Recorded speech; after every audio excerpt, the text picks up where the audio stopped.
Welcome back to On the Beat, everybody. I'm your host, Rachel Hurt, and today we have in the studio Dr. Bethany Hairston from Vitality Dermatology. And today we're going to be talking about some of my favorite things, anti-aging and aesthetic treatment. Thanks for coming back to see me. It's good to see you. It's always good to see you. Okay, you have brought a lot of stuff, and I cannot wait to talk about all the things. But my first question, as an aging adult in today's world, what is the best cosmetic treatment plan for someone who's interested in anti-aging? There's so many options out there, Rachel, and I would say the best treatment for someone is one that meets their expectations. We all have different goals, and so I would say a consultation is where I typically start to try to determine exactly what a patient is looking for. And how would you choose? Well, skincare is always important. We have so many anti-aging and preventative skincare options, and so I typically will start with that. I want a person doing a good home program really before we do treatments in the office, and so that's the foundation. And then we have fillers. I brought 11 different ones. I have neurotoxin, Botox and Dysport are the brands that I use.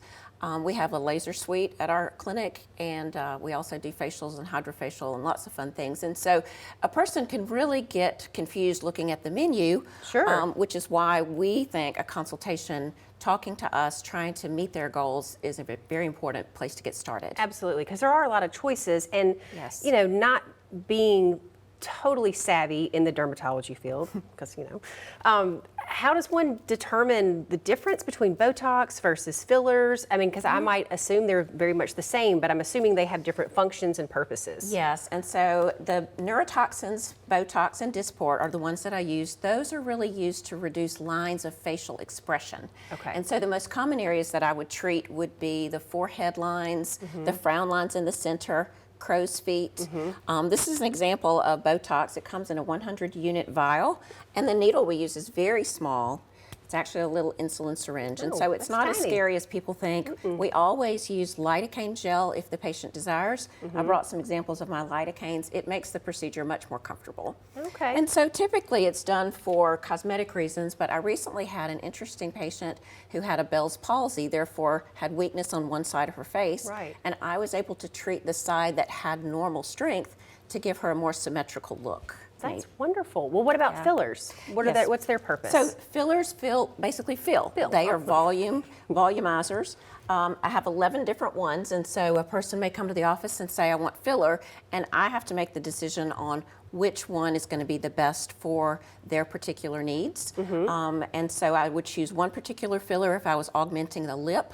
I might choose a different one for cheek. Or the nasolabial lines that we treat quite frequently. And again, mainly for cosmetic reasons, but I've also done some corrective restorative work with my fillers. Recently treated a cleft lip and was able to correct a person who'd had a cleft lip for 30 years, really got a nice symmetrical lip. We were really happy with that. I bet. Also recently had a patient with a skin cancer surgery who was not happy with the scar on her face, and I was able to fill around the scar and contour so that she had a more symmetrical look. Oh, that's wonderful. Yeah. Well, it's good to know that these are, not only do they make us feel better about ourselves, but there's also a medicinal side to it to help those people as well. Yes. I guess the bottom line is we all need to call to schedule our consult so we can see what's right for us, right? Yes, that's the Thank first you so step. much for coming in today. Thanks, Rachel. I can't wait to pick up the phone when I get out of the studio. Everything you need to know on how you can get in touch with Dr. Hairston and her staff at Vitality Dermatology is on the screen. Give them a call and see what is the best treatment plan for you. We'll be back right after this.